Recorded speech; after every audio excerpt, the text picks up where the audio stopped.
मीरपुर ख़ास ज़िले में इलाइक़े कोट ग़ुलाम मोहम्मद में एक अफ़सोसनाक वाक़ियो पेश आयो आहे, जिते पुलिस मूजिब 2 घटि उमिरि नींगरनि सां मुबैना ज़्यादती कई वई आहे। वाक़े में एक नींगरी फौत थी वई आहे, जॾहिं त ॿी नींगरी गणती जोगी हालत में हैदराबाद जे अस्पताल में इलाज हेठि आहे। नाज़रीन, इन सिलसिले में असां सां गॾु वीडियो लिंक ते औरतुनि जी हक़नि बाबति अॻवान मारवी अहमाण साहिबा मौजूद आहिनि, जेका तफ़सीली ॻाल्हि ॿोल कंदियूं इन केस ते। जी अस्सलाम वालेकुम मारवी। वालेकुम सलाम। जी मारवी, दुनिया वञी चंड ते पहुती आहे ऐं असांजा माण्हू अञा ताईं हिन ॿोभनि जे चकरनि मां नाहिनि निकिता। छा आगाही जी खोट आहे? बिल्कुल आगाही जी खोट आहे ऐं इहो हर रोज़ ॿुधाइणो थो पए। हर वक़्तु असांखे इहा ॻाल्हि करणी थी पए त इहो साबित करे थो कि को बि इन शइ खे सीरियस वठण लाइ तयार न आहे। असां ॾिसूं था हर वक़्तु अहिड़ी नौईअ जा केसिस साम्हूं असांजे अचनि था, जेके शायदि स्टोन एज खां बि हिन डिजिटल एज में मथे हलिया विया आहिनि। अञा बि असांजा ॿार, जॾहिं मां हिन रिपोर्ट खे क्लोज़ली ॾिसां पई त एतिरी नंढड़ी उमिरि में असांजी न्याणियूं, असांजा ॿारड़ा ईअं ॿाहिरां हेल्प वठनि था त तव्हां ॾिसो कि घर जे अंदरि उहो कम्युनिकेशन गैप रिफ्लेक्ट करे थो। घर जे अंदरि उहो तव्हांखे ट्रस्ट नाहे पंहिंजे फैमिली मेंबर्स जे मथां, या तव्हां ॿुधाइण खां हिचकिचायो था, या उहो हिकिड़ो अहिड़े क़िस्म जो गैप आहे जेको तव्हांखे ॿाहिरि जी तरफ़ पुश थो करे। ऐं जॾहिं असां ॿाहिरि जी दुनिया जी तरफ़ ॾिसूं था, उते पोइ अहिड़े क़िस्म जा माण्हू आहिनि जेके जाली आलिम, जाली माण्हुनि खे फॉर्म्यूला ॿुधाइण वारा, उन्हनि खां पैसा वठी उन्हनि खे एक्सप्लॉइट करे पोइ अहिड़ी क़िस्म जूं शयूं असांजे साम्हूं अचनि थियूं। अच्छा, मूंखे ॿुधाइजो त छा जाली आमिलनि जी ऐं रूहानी दावेदारनि जी तव्हां ॻाल्हि कई, त इन ते माण्हुनि जो जेको अंधो एतमाद आहे, छा अहिड़ा वाक़िया जेके आहिनि इन सबबु वधी रहिया आहिनि, या अहिड़ा वाक़िया इन सबबु बणिजी रहिया आहिनि? इहे जेके जाली क़िस्म जा असां ॾिसंदा आहियूं आलिम हूंदा आहिनि, या अहिड़े क़िस्म जा मैजिशियन्स हूंदा आहिनि, या अहिड़े क़िस्म जा जेके माण्हू हूंदा आहिनि जेके इहो क्लेम कंदा आहिनि कि असांखे को इल्मु आहे ऐं असां तव्हांजी मदद करे सघूं था, तव्हांजी परेशानियूं रिज़ॉल्व करे सघूं था, या अक्सर माण्हू शादी जे हवाले सां या ॿियनि मक़सदनि जे लाइ अहिड़े क़िस्म जे ज़रियनि जी तरफ़ वेंदा आहिनि। त असां ॾिसूं था कि इहो नयो कुझु न आहे Yusra, this is something happening since so long. हमेशह खां अहिड़े क़िस्म जा माण्हू मौजूद आहिनि। असां कंसर्न इन लाइ थियूं था कि इन डिजिटल दौर में बि माण्हू अहिड़े क़िस्म जे रिसोर्सिस ते रिलाए छो था कनि। हो छो अञा ताईं इहो सम्झनि था कि अहिड़े क़िस्म जा माण्हू पोइ उन्हनि जे मसइलनि जो हल कढी सघंदा। हाणे जॾहिं असां तरबियत जी ॻाल्हि था कयूं, असां ॼाण जी ॻाल्हि था कयूं, त उहो ॿाहिरां टीवी चैनल्स ते या रेडियो ते या मुख़्तलिफ़ प्रोग्राम्स जे ज़रिए असां माण्हुनि खे ज़रूरु ॿुधाए सघूं था। लेकिन जॾहिं असां घरनि जी ॻाल्हि था कयूं त असां जेके स्पेसिफिक ग्रुप्स आहिनि उन्हनि खे बि टारगेट कयूं, ऐं उन जे अंदरि मूंखे सदाईं पेरेंट्स सभिनी खां मथे नज़र ईंदा आहिनि, छो जो उन्हनि खे शायदि मूंखे लॻे थो इन दौर में ॿुधाइण जी ज़रूरत आहे कि अॼु जे दौर जी छा डिमांड आहे, ऐं ॿारनि खे कीअं अहिड़े तरीक़नि खां, अहिड़ी शयुनि खां, अहिड़े मसइलनि खां असांखे परे रखिणो आहे। इहो वाक़ियो तमामु घणो अफ़सोसनाक आहे, बट अहिड़ा घणा ई वाक़िया आहिनि जेके थियनि था, उहे अञा बि रिपोर्ट नथा थियनि, या थियनि था त प्रॉपर तरीक़े सां माण्हू एक्सप्लेन नथा कनि, या उहो शेयर नथा कनि कि उहो अहिड़े क़िस्म जी जाली ज़रियनि जी तरफ़ विया ऐं उन खां पोइ इन्हनि सां इहो थियो आहे। अक्सर केसिस में अफ़सोस सां इहो चवणो पवंदो आहे कि अहिड़ा माण्हू भत्ता ॾेई करे, या अहिड़ा माण्हू जेके रोकण वारा इदारा आहिनि उन्हनि सां मिली करे बि पंहिंजी इन क़िस्म जा कारोबार हलाए रहिया आहिनि। त हा, मां इहो असांखे इहो ई अव्हां खां पुछण थी चाहियां त जेके भोपा जा जाली आमिल आहिनि, उहे हिननि नंढी उमिरि जे ॿारनि ताईं आख़िर कीअं था पहुचनि? ॾिसो, अॼुकल्ह दौर अहिड़े क़िस्म जो थी वियो आहे कि असांजी कनेक्टिविटी तमामु घणी ईज़ी थी वई आहे आउटसाइड द वर्ल्ड खां, जेको हिकु तौरु पॉज़िटिव बि आहे कि असांजे लाइ आसानियूं पैदा थी वियूं आहिनि, ऐं हिकु तौरु इहो नेगेटिव बि आहे कि असांखे ख़बर नाहे कि कंहिंसां कॉन्टेक्ट करिणो आहे, कहिड़ी तौरु करिणो आहे। हाणे जंहिं क़िस्म जा केसिस असां वटि रिपोर्ट थियनि था, उनजी मां तव्हांखे थोरी सी नेचर ॿुधाईंदमि कि इलाही सारी औरतुनि राब्तो कयो आहे कि कोई जी डॉक्टर हुयो, उन पंहिंजो फेसबुक अकाउंट ठाहियलु हुयो हुयो ऐं मूंखे इहो स्किन प्रॉब्लम हुई त मां पंहिंजी अहिड़े क़िस्म जूं तस्वीरूं हुनखे मोकिले छॾियूं आहिनि, हाणे उहो माण्हू मूंखे ब्लैकमेल थो करे। सो दिस इज़ अ प्रोसेस, यानी शुरू में तव्हांजे एतमाद जे लाइ अहिड़े क़िस्म जे सोशल मीडिया प्लेटफॉर्म्स ठाहिया था वञनि, या कुझु माण्हुनि जी मदद करे, या अहिड़ी फीमेल्स जे ज़रिए तव्हां ताईं मैसेजिस पुॼाया था वञनि कि इहे माण्हू जेके आहिनि इहे ॾाढा सुठा आहिनि, इहे तव्हांजी मदद करे सघनि था, लेकिन असांखे ख़बर न आहे कि उहे फीमेल्स उन्हनि जूं एजेंट आहिनि या उहे तव्हां जूं ख़ैर ख़्वाह आहिनि। एंड दिस इज़ हाउ उहो ट्रैप थिए थो। ट्रैप थियण जा जेके तरीक़ा हूंदा आहिनि उहे तमामु घणा हूंदा आहिनि। उन में डिजिटल बि आहे, फिज़िकल बि आहे, उन में पीयर सर्किल जी तरफ़ां जेके ओपिनियन सर्क्युलेट थींदा आहिनि उहे बि आहिनि, ऐं उन जे अलावा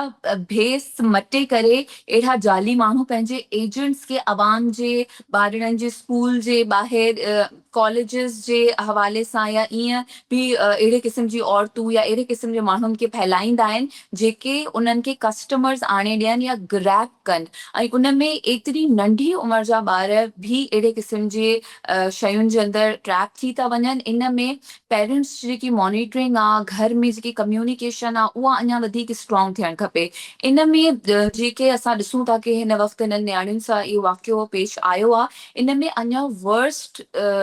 नौइयत जा बि हूंदा आहिनि, जंहिंमें पिक्चर्स ऐं वीडियोस ठाहे करे घणे डिघे अरसे ताईं ब्लैकमेल करे एक्सप्लॉइट कयो वेंदो आहे। उन जे अलावा एतिरो हिप्नोटाइज़ ऐं ब्लैकमेल ऐं प्रेशर कयो वेंदो आहे कि घर में ॿारड़ा या औरतूं या जेके बि माण्हू हुननि जे ट्रैप में ईंदा आहिनि उहे पंहिंजे घर जे माण्हुनि खे नुक़सान पुॼाइण लाइ तयारु हूंदा आहिनि, उहे घरनि मां चोरियूं करण लाइ तयारु हूंदा आहिनि, उहे घर जा सामान विकिरण लाइ बि तयारु हूंदा आहिनि। त इहे अहिड़ी क़िस्म जी इंटेंसिटी थी वञे अहिड़े केसिस जे अंदरि। जी, त मारवी मूंखे ॿुधाइजो त सिंध में अॻु में बि एतिरा अहिड़े क़िस्म जा कई सारा जेके आहिनि वाक़िया थी चुका आहिनि, पर अहिड़नि आमलनि ख़िलाफ़ असराइतूं कार्रवायूं न थियण जे लाइ छा कारण आहे, छो न थी सघियूं आहिनि? ॾिसो, हिकु त अहिड़े क़िस्म जा जेके माण्हू आहिनि इहे ज़रा डार्क ज़ोन्स, डार्क एरियाज़ ऐं अहिड़ियूं घिटियूं, अहिड़ा इलाइक़ा पसंदि कंदा आहिनि जिते हो पंहिंजे इन कारोबारनि खे या पंहिंजे इन जालसाज़ी जे तरीक़नि खे थोरो हिडन करे रखी सघनि। उन जे अलावा जॾहिं अवाम पाण सपोर्ट कंदी आहे अहिड़े माण्हुनि खे, उन्हनि खां बेवकूफ़ ठहंदी आहे, या उन्हनि खे जे कारोबार खे वधाइण जे लाइ अहिड़े क़िस्म जे उन्हनि जे मथां ट्रस्ट करण ई सभिनी खां वॾो मां त चवंदमि ग़लति अमल आहे, कि हिननि जे मथां ट्रस्ट ई न कयो वञे, बिलीव ई न कयो वञे। अहिड़ी जॻहुनि ते वञो न वञे, अगरि कोई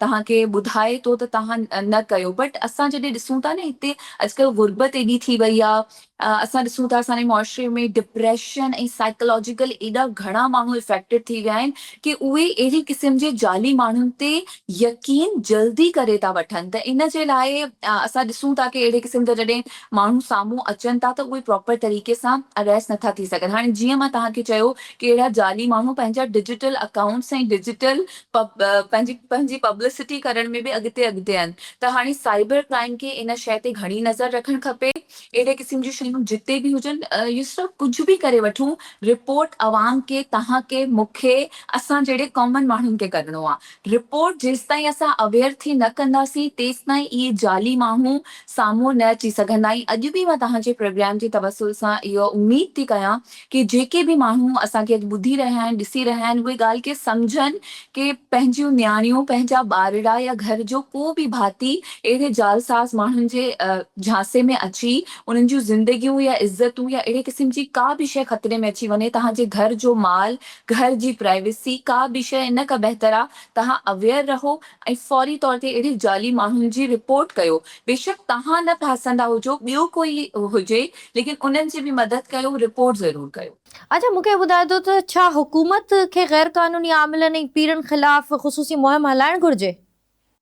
बिल्कुलु हलाइणु खपे, छो जो असां ॾिसूं था कि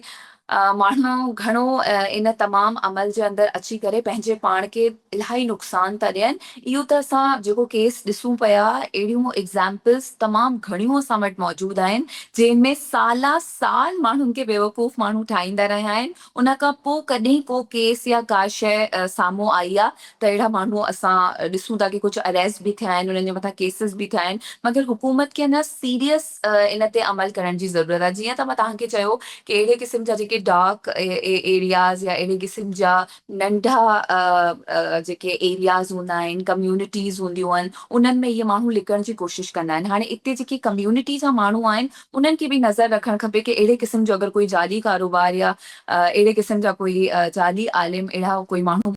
आहिनि त फौरी तौर ते उनजी निशानदही कनि। हुकूमत जी तरफ़ जॾहिं ईंदासीं त हुकूमत इहे जेको केस थियो आहे रिसेंटली ऐं अहिड़े क़िस्म जा जेतिरा बि केसिस आहिनि, इन्हनि केसिस खे हिकिड़ी कैंपेन जी सूरत में आवाम जे आॾो आणनि ऐं माण्हुनि खे मोटिवेट कनि कि इन्हनि जी तरफ़ तव्हांखे नाहे वञिणो। बट अगेन मां इन ॻाल्हि ते वरी एम्फेसाइज़ करणु चाहींदमि कि असां वटि जेकी गुरबत, डिप्रेशन ऐं असांजो पंहिंजे घर वारनि जे घर भातियुनि जे मथां जेको एतमाद ख़तम थो थी थो वञे या इंस्टीट्यूशन्स जे मथां, त पोइ माण्हू अहिड़े क़िस्म जे तरीक़नि जी तरफ़ वञनि था ऐं पोइ अहिड़े जाली माण्हुनि जा कारोबार हलनि था। सो दिस इज़ समथिंग कि इहे डिपेंडेंट आहिनि हिक ॿिए जे मथां इहे मामलात। यानी असांजे मुल्क में जेके असां चऊं वॾा इशू आहिनि जंहिंमें गुरबत थी वई, कारोबार जे मामले में शयूं थी वयूं, यूथ जे हवाले सां उन्हनि जे वधीक बहितर अपॉर्चुनिटीज़ उन्हनि जे लाइ पैदा करणु, ॻोठनि में, घिटियुनि में, घरनि में, कम्यूनिटीज़ में माण्हुनि खे इन बारे में इन बाबति ॿुधाइणु, उन्हनि खे अवेयर करणु, इहे सभु असां स्टेप खणंदासीं तॾहिं वञी करे असां हिन जाली माण्हुनि खे बेवकूफ़ ठाहिण जे अमल खां रोके सघूं था। अगरि इहे तमामु शयूं हलंदियूं रहंदियूं त असां माण्हुनि खे न रोके सघंदासीं, छो जो इहो जेको आहे न हिकिड़ो ब्लाइंड ट्रस्ट टाइप हूंदो आहे कि ऐं मदद त बेशक अल्लाह ई कंदो आहे, लेकिन अल्लाह पंहिंजे प्रोसेस जे तहत माण्हुनि जी मदद पियो कंदो आहे ऐं उन्हनि खे लॻंदो आहे कि इहे जाली माण्हू शायदि कुझु करे रहिया आहिनि। एग्ज़ैक्टली। ऐं उहे अहिड़े क़िस्म जा हिप्नोटाइज़ ऐं अहिड़े क़िस्म जा मेथड्स ॼाणींदा आहिनि कि तव्हां सां ऐं मूंसां 2 मिंट वेही करे उहो असांजे बारे में अहिड़ी ॻाल्हियूं ॿुधाइण लॻी वेंदा आहिनि कि अॻिलो माण्हू जंहिंखे घटि नॉलेज हुजे, जेको ऑलरेडी ट्रस्ट जे हवाले सां जेको आहे मिसगाइडेड हुजे, उहो जल्दी उन्हनि जे मथां ट्रस्ट करे वठंदो आहे। इवन अहिड़ा केसिस बि यसरा असांजे साम्हूं आया आहिनि कि अहिड़े माण्हुनि खे कंहिं स्पेसिफिक ऑफिसर्स जी या एरियाज़ जी ज़रूरत न हूंदी आहे, उहे हलंदा फिरंदा पिया आहिनि रस्तनि ते ऐं माण्हुनि खे हिप्नोटाइज़ करे उन्हनि जा घर ताईं वञी करे ज़ेवर खणी विया आहिनि, शयूं खणी विया आहिनि। सो this is something very much concerning, जेके तमामु माण्हुनि खे जेके इन्हनि जे मथां ट्रस्ट करे रहिया आहिनि ऐं इन्हनि खां उमेद रखी रहिया आहिनि, उन्हनि खे तमामु घणो अञा नुक़सान थी सघे थो। सो अहिड़े केसिस खे घणो सीरियस वठण जी ज़रूरत आहे। तव्हां ज़िक्र कयो त कुझु मख़सूस कम्यूनिटीज़ आहिनि या कुझु मख़सूस अहिड़ा माण्हू आहिनि जेके इन्हनि ॾांहुं घणो था अचनि, पर मां सम्झां थी त घणेतर माण्हू जेके आहिनि उहे बीमारियूं या घरेलू मसइलनि जे करे या कानूनी हल हुजे या तिबी इदारनि बदिरां इन्हनि आमिलनि ॾांहुं था वञनि, त उहे छो था वञनि? उहा ई मां तव्हांखे ॻाल्हि चई न कि माण्हुनि वटि हाणे ॾिसो, जॾहिं इलाज ऐं तव्हांजी सहूलियत सर्विसिस अगरि महांगियूं हूंदियूं, माण्हुनि जी इनकम कोन्हे, उन्हनि वटि घटि पैसा आहिनि, त उन्हनि खे लॻंदो कि बिलीव करे अहिड़े माण्हुनि जे मथां घटि पैसनि में असांजो कमु थी सघे थो, बल्कि इहो बिल्कुलु ग़लति आहे। अगरि माण्हू पंहिंजो पैसो बचाइण जे लाइ या अहिड़े माण्हुनि जे मथां अंधो एतमाद करे वधंदा, त हाथों असां ॾिसूं था कि बीमारियूं वधी वेंदियूं आहिनि। ऐं मूंखे हैरत इन ॻाल्हि जी थींदी आहे कि अहिड़े क़िस्म जा माण्हू सिर्फ़ु पाकिस्तान में न, मगर साउथ एशिया जे मुख़्तलिफ़ ॿियनि कंट्रीज़ जे अंदरि बि सोशल मीडिया ते एतिरा एक्टिव आहिनि, जेके मां कुझु ॾींहं पहिरीं हिकिड़ी वीडियो ॾिसां पई जंहिंमें हिकिड़ी न्याणी खे सभु मिली करे मिटी जे अंदरि विझनि पिया ऐं चवनि पिया कि हिन जो कोई इहो इलाज आहे। त तव्हां ॾिसो कि अञा बि अहिड़े क़िस्म जा माण्हू असांजे विच में मौजूदु आहिनि जेके अहिड़ी क़िस्म जी शयुनि ते बिलीव करे रहिया आहिनि। उन में एजुकेशन जी कमी आहे, उन में अवेयरनेस जी कमी आहे, उन में तव्हांखे कॉन्सिक्वेंसिस ख़बर कोन्हनि कि हिन जा छा था थी सघनि। तव्हां ॾिसो हिकिड़ी ॾाढी शइ कॉमन आहे कि जीअं हिन जे मथां असरात अची विया आहिनि, हिन माण्हू खे यानी आहे साइकोलॉजिकल प्रॉब्लम, आहे डिप्रेशन जो, एंज़ाइटी जो, स्ट्रेस जो, अहिड़े क़िस्म जूं शयूं आहिनि, लेकिन माण्हू छा था चवनि असरात थी विया आहिनि, अहिड़े क़िस्म जी शयूं थी वियूं आहिनि। हाणे पोइ अहिड़े क़िस्म जे जाली माण्हुनि जो कारोबार इन नैरेटिव्स, इन्हनि बिलीव्स ऐं इन्हनि शयुनि जी वजह सां अञा वधे थो। And what I am telling U कि जीअं साउथ एशिया जी डिफरेंट कंट्रीज़ में पाकिस्तान सां गॾोगॾु अहिड़े क़िस्म जा माण्हू खुले आम अहिड़े क़िस्म जा जाली इलाज करे रहिया आहिनि ऐं झाड़ू सां ऐं डिफरेंट अहिड़ी शयुनि सां डंडनि सां माण्हुनि खे मारणु ऐं इहो मैसेज ॾियणु की असां हिननि जो इलाज था कयूं, को असर लाहियूं था, का बीमारी लाहियूं था, को कारोबार में हिननि जे बरकत जी जे लाइ इहे शयूं कयूं था and all. So this is how उन्हनि जा पेजिस ब्लॉक ताईं नथा थियनि, उन्हनि खे माण्हू अञा प्रमोट था कनि, शेयर था कनि. So this is how we need to look into that कि डिजिटल हुजनि या फिज़िकल स्पेसिस हुजनि, असांखे अहिड़े जाली माण्हुनि जे लाइ रस्ता तंग करणा आहिनि, उन्हनि जी निशानदही करणी आहे. ऐं सभिनी खां वॾी इन्हनि जी जेकी शिकस्त आहे उहा इहा आहे की असां हिननि जे मथां भरोसो करणु छॾे ॾियूं. असां पंहिंजे बिलीव खे स्ट्रॉन्ग करे असां जेके साइंटिफिक ऐं जेके मौसर तरीक़ा आहिनि, लीगल तरीक़ा आहिनि, असां उन्हनि जी तरफ़ वञूं. ऐं उन जे अलावा जॾहिं अहिड़े क़िस्म जा जीअं हाणे इहो केस थियो आहे रीसेंट, त असांजो हुकूमत खां इहो सुवाल आहे कि छा तव्हां का अहिड़े क़िस्म जी कमेटी या अहिड़े क़िस्म जी का तव्हां को अहिड़ो तरीक़ो जोड़ियो आहे जंहिंसां तव्हां उन एरिया में ॿिया अहिड़ा जेके जाली माण्हू वेठल हुजनि या अहिड़े क़िस्म जा ॿिया माण्हू जेके नियाणियुनि खे नुक़सान पुॼाईंदड़ आहिनि, उन्हनि जे हवाले सां को क्रैक डाउन, उन्हनि जे हवाले सां को अवेयरनेस कैंपेन तव्हां कई आहे. असां ॾिसूं था we are just counting the victims, we are just discussing such issues, लेकिन हुकूमत जे पारां उहा सीरियसनेस अचणु तमामु घणो ज़रूरी आहे. ऐं अहिड़े केसिस में जॾहिं इहे माण्हू अरेस्ट था थियनि या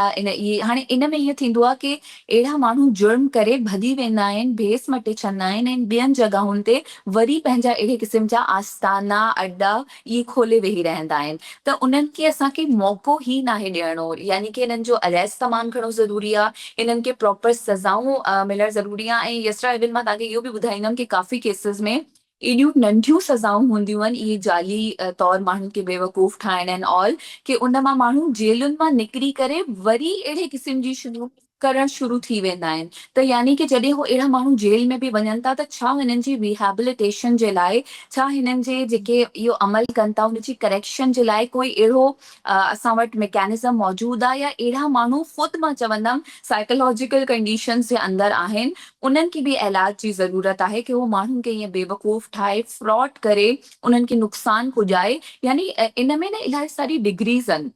यानी some of the degrees are that कि उहो तव्हां खां पैसा वठण जे लाइ या ब्लैकमेल करण जे लाइ कनि था. Some are exploiting women, exploiting children, some are वरी उहे उन्हनि जूं तस्वीरूं ऐं अहिड़ी क़िस्म जी शयुनि जो अॻिते कारोबार करणु या ॿारनि जी या अहिड़ी क़िस्म जी शयुनि खे अॻिते खणी वञणु. And some are the simply harassers. If any of the women or the children are माण्हू वठी था वञनि उन्हनि वटि, त हुननि खे अनएप्रोप्रिएट तरीक़े सां टच करणु, उन्हनि खे अनकंफर्टेबल करणु, उन्हनि खे उन्हनि जो फ़ाइदो खणणु, अहिड़े क़िस्म जूं इलाही सारियूं हिन में अचनि थियूं. ऐं उहो त बिल्कुलु ई एक्सट्रीम आहे कि जेको हींअर रीसेंट थियो आहे कि ॿारनि खे जान सां बि मारे छॾियो वियो आहे. छो जो हिननि खे ख़तरो हूंदो आहे कि जॾहिं हिननि जी असलियत खुली वेंदी त हाणे उहे ॿाहिरि निकिरंदा, इन्हनि खे एक्सपोज़ करे छॾंदा, त अक्सर उन्हनि नियाणियुनि खे, ॿारनि खे, जेके हिननि जा कस्टमर्स इन्हनि खां ब्लैकमेल थींदा पिया आहिनि, हे हुननि खे मारे बि छॾंदा आहिनि.